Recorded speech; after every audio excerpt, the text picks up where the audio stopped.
Hi, lovely people. Hope you're good. Welcome to TIG Vibration, where your story is powerful. So, today we are back with another episode about women.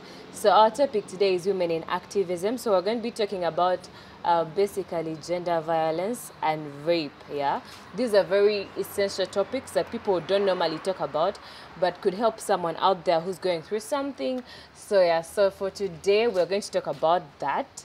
And I have a beautiful guest with me. She's from Frauen Initiative. She'll be introducing herself and telling us what Frauen Initiative is and what it does, and then we'll dig into our topic. Yeah. So, hi. Hi. How are you? I'm okay. Could you introduce yourself to our viewers? My name is Desire Usman. I work with Frauen Initiative Uganda. It's a women-led organization. It started in 2020, so we turned 4 this year. We mainly help victims of sexual assault. So in 2020, there was a wave on Twitter, especially, or the internet in general, social media. Women were coming out with their sexual assault survivor stories and outing their perpetrators, and there was all this noise about it when it first comes out, and then nothing. So there was a gap, and we felt that who is helping these people when they come out? What happens after everyone bashes them or everyone sends their thoughts and prayers? What happens after that? So we started Frauen to help after, when the noise dies down and you're alone basically. So what we do is when you approach us, it depends on what point you are at, whether it's immediately after or it's been a while after the assault. So we provide the emergency medical aid for after. We provide free PEP, rape kits, if you need any other medical help, if you need to get checked, we provide that. We work in collaboration with clinics and people that help us with that. We work with Aquilness. And then if you are at a point where you need psychological support, we work in collaboration with mental health support clinics and psychologists and all that. So we provide free therapy, individual therapy, and we've been working on a project for group therapy where different people who have been through sexual assault and are at different stages of healing come together, and the aim was to create a sustainable sisterhood, because mainly because of limitations of funding, we provide about 8 sessions for a start, and then after that we reevaluate if the person needs more therapy, if they need to start another set of sessions, but it's not sustainable without us in the picture, because therapy, psychological, mental health care in general is very expensive, so it's not sustainable. So the goal was to create a sort of sisterhood for these different groups, because they were organized in like groups of 15, 10. So within those groups, you could find people that you can rely on, people you do not have to pay per hour to listen to you, people who understand what you've been through, people who you've been on the journey of group therapy with. So the aim of group therapy was to create kind of sustainable support systems within the girls themselves, so that even when Frauen is out of the picture, even when we are no longer providing this aid, they feel supported. They have a system to support them.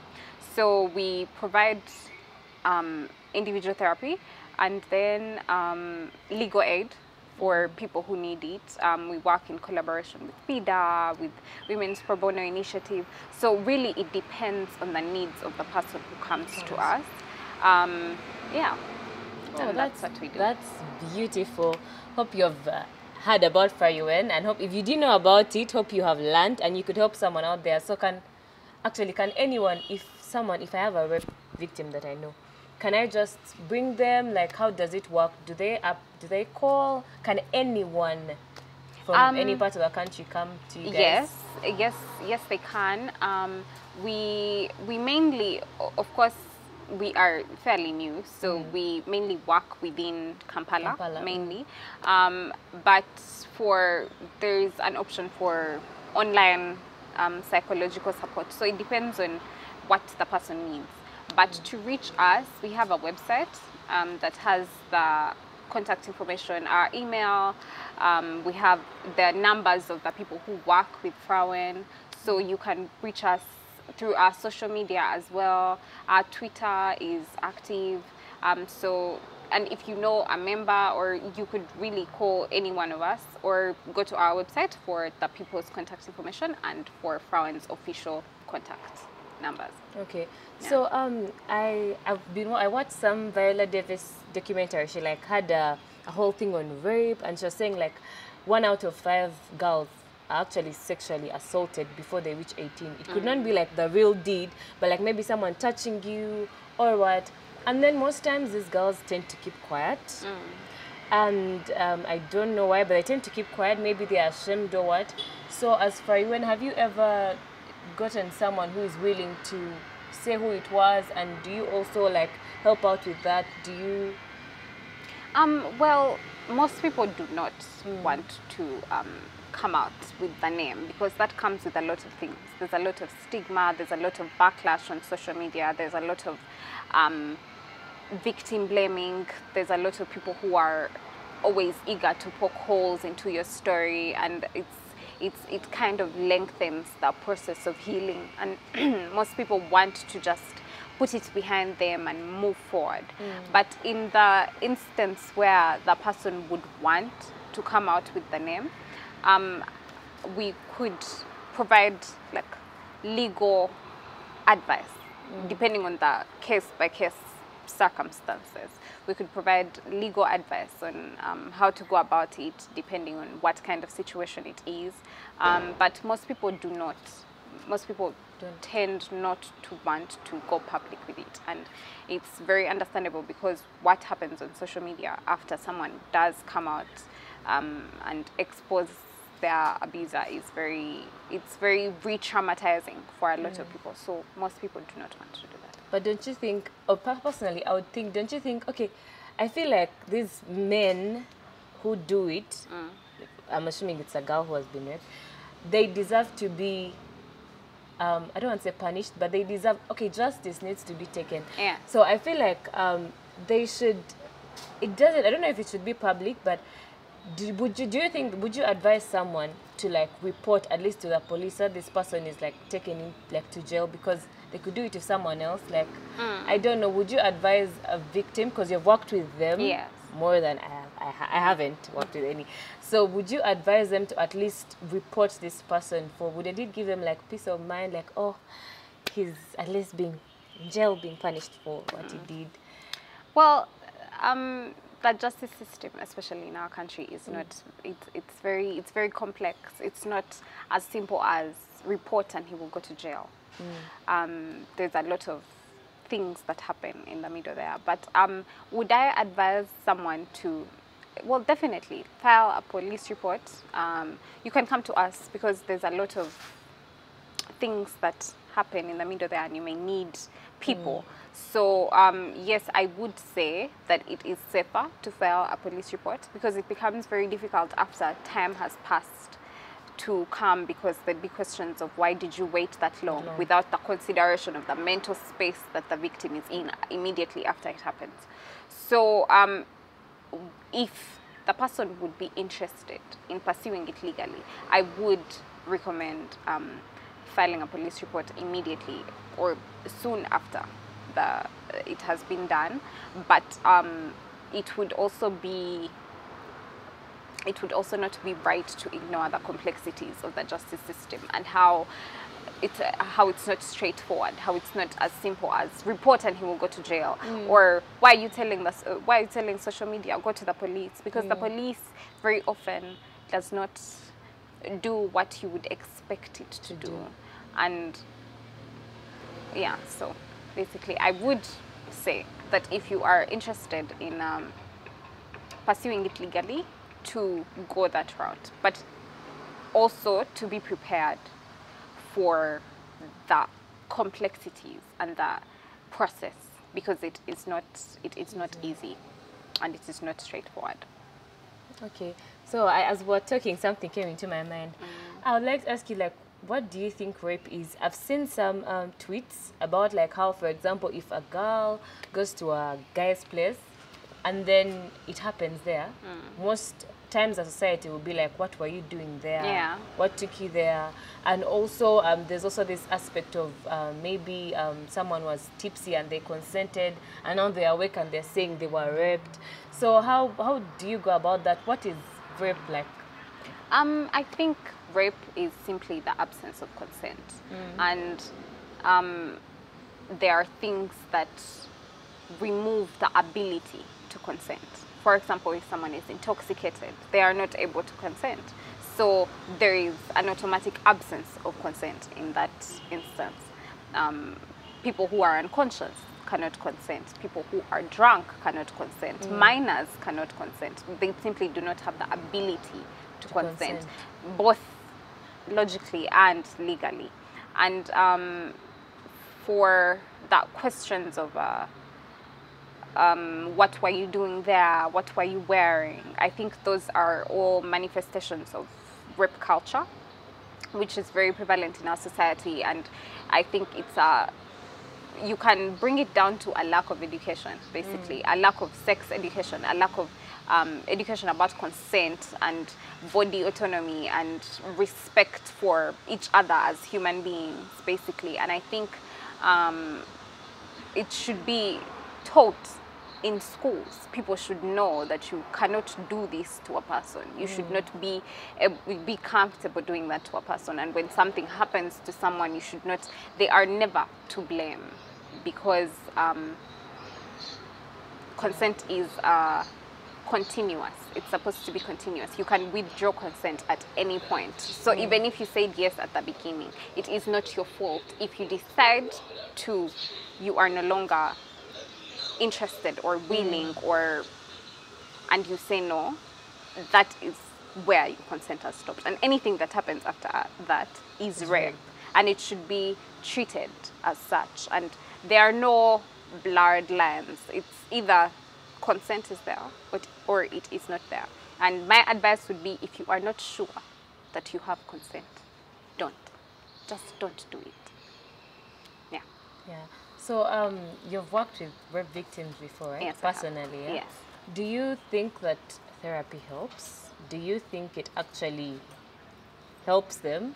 Because sometimes some people say therapy is for whites, or it's just I tell you my problems and then I go back home and I'm still alone. Yeah. So do you think, have you seen them, do you see a difference, like after the 8 sessions we've talked about, do you normally see at least a big percentage having a difference with the therapy? I do think that it's very helpful. I do think that it has the ability to make someone see their life in a different perspective, and to give someone a sort of fresh start, and like a way to get through it, because healing is not linear. So I can't say after the therapy you'll be healed and then fresh start, everything is over.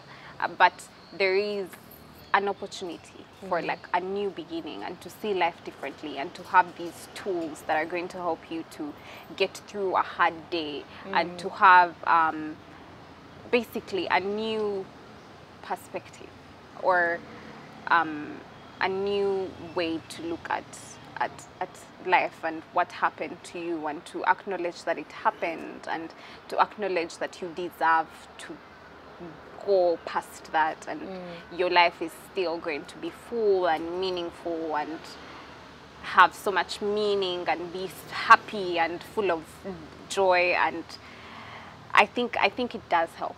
I do. Oh, okay, so you have really shown me that therapy helps. I personally have ever gone for therapy, and it actually helped. But I have so many friends who see it as, I'll just talk and what. So how do you think we can help our community to embrace therapy, because it actually helps? most times. So how do you think, what do you think we can do to show our community, our Ugandan or African community, that therapy could help? Yeah. Well, I think the first thing would be first recognizing that mental illness is an actual illness, and it's not limited to only things you can see outwardly and physical, being physically ill. Sometimes mental illness can even result into like physical manifestations and physical illnesses. I think the first step would be recognizing that mental health is actually important and it can affect you and it's an actual illness. I think the second thing would be recognizing and educating for the importances of taking care of yourself. And there is a lot of things going on, but you have to take care of yourself. Because if you're not fine, a lot of people resort to a lot of different things. There's violence, there's substance abuse because of mental health issues. And realistically speaking, therapy is very, very helpful, but it is not affordable for a lot of people. It is not even sustainable. Like, yes, you can save up for a session or two, but after that, then what? It's not a sustainable solution. So what I would recommend the most is community. Community. You need people. You need people to talk to. You need people who understand you. You need people who will be there for you, even just to listen, because it does help. So there are organizations that provide free services like that, but most of them are targeted for targeted groups. For example, Frauen provides free therapy services, but it is for victims of sexual assault, because we are limited by a lot of things. We're limited by funding, we're limited resources, basically. But the biggest thing, and even if you are in therapy, you will be told to find community. That is the most important thing, because loneliness can do a lot of things to your mind when you feel like you're alone in the world, but you are not. Whatever it is that you are going through, there is someone. There is someone who has either dealt with it, or who is dealing with it, or who would understand you going through it. So I feel like reach out to people, reach out to someone. Do not ignore it and be like, I'll be fine, because your mental health matters. And I think the first step is society accepting as a whole that there is a problem, and that problem can't just be pushed under the rug. Like, our society is known very much to, if it's not a real problem or a money problem or a physical problem, then it's not recognized as a real problem. But I think the first step would be to realize that it is a problem, and then a solution if you cannot afford therapy sustainably. I would say community. Just like Desire has said, if you are a victim out there battling rape or even any other mental illness, do not isolate yourself, right? Find someone to talk to. Trust me, even if you feel like you're alone, there's someone out there. There's that one friend that is willing to listen, and there's someone out there who has gone through it. So you could reach out to anyone, family, a church, anyone that you can talk to, and yeah, you will be helped. Actually, speaking about family, as TIG, we believe in reviving the glory of family. So we believe that your family is the primary body or like community you have. But then you realize that most so when these rape things happen, most times the last people to find out are the family. I don't know why that even happens. So what do you think is the problem, and how do you think it can be solved around this family issue? Because ideally, I feel like your mom or your father or your sister should be the first person you tell, like, oh my God, this has happened. So why do you think it's that way, and is there something we can do as a community to fix that? I think the first thing is to examine or interrogate where the idea of family should be the first person you go to comes from. Is it based on anything that we've seen? Is it do you know anyone who, like, personally, if you interrogated, how many people do you know? And how many of those people go to their family primarily when they have something that's bothering them, or like everyday things? Where does that come from? And why does everyone expect people to go to their family? Can your family come to you? If you have a sister, are you her primary person? Do you make her feel comfortable enough? Are you a safe space where she can come and tell you anything? If you have a brother, does he feel comfortable enough to tell you the things that go on in his life? And have you created an environment where he feels comfortable enough to do that? So I feel like a lot of it is based on an idea, but no one actually puts in the work to create, because friendship, there's work put into friendship. Like, you call your friends and you talk to your friends and you make them feel comfortable and you do things for them and you're thoughtful towards you. But like, when was the last time you did something thoughtful for a person in your family? So I feel like it's all based on an idea, but no one ever, not no one, but a lot of people do not put effort into creating this idea of family that everyone likes to say family is supposed to be, but you have to put in that work. It's not an automatic community. It has to be worked on like any other community.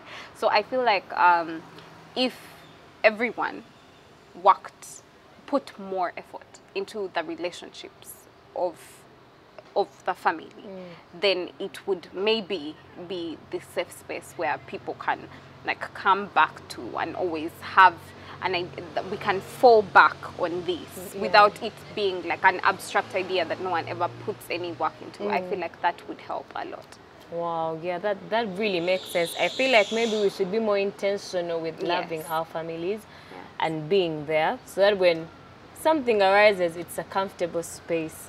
So probably lastly, we have been talking a lot about women because probably this is a women's season, but ideally, do you think men are also raped? And do you think society is embracing the idea that men are raped? Because sometimes it's actually rare to find a story that a man has been raped.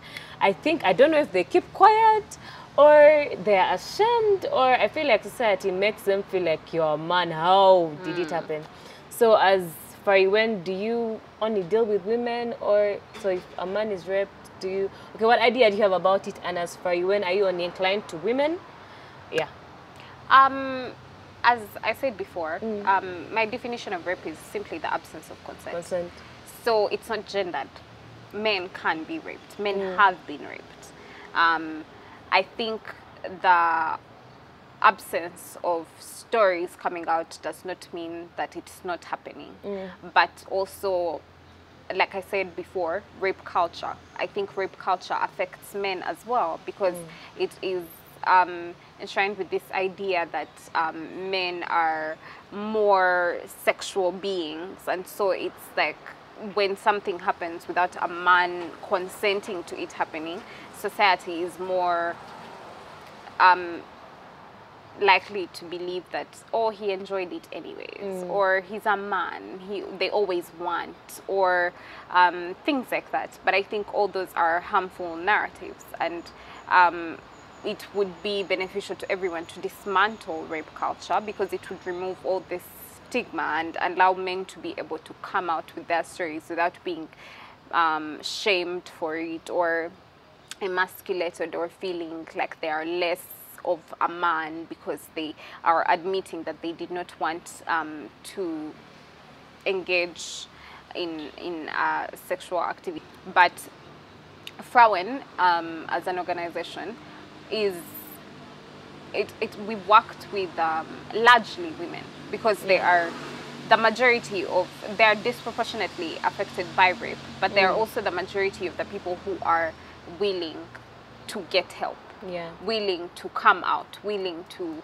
So we would be willing to work with men, but they are not very forthcoming, and that's completely understandable. If, for example, you would not be comfortable going to an organization made up entirely of women to talk about what you've been through, I would recommend, again, reach out to someone. It does not have to be us.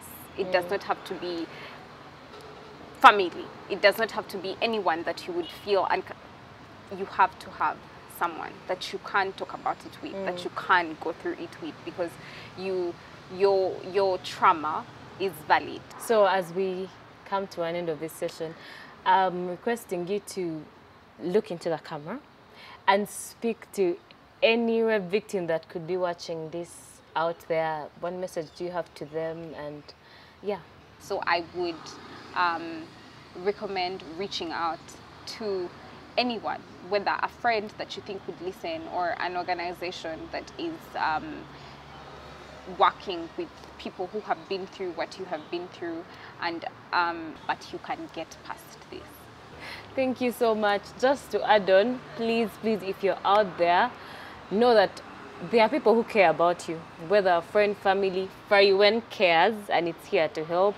And do not isolate yourself. Just life gets better. It actually gets better. You can come out of it. You can have a new start. You could reach out to Frauen Initiative. They're willing to help.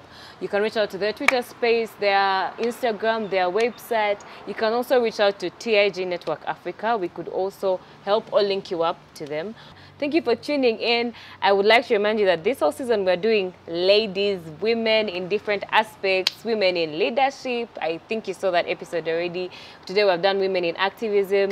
We're going to have women in NGOs, women in innovation. So please stay tuned, continue watching, and yeah, this is TIG Vibration. Your story is powerful.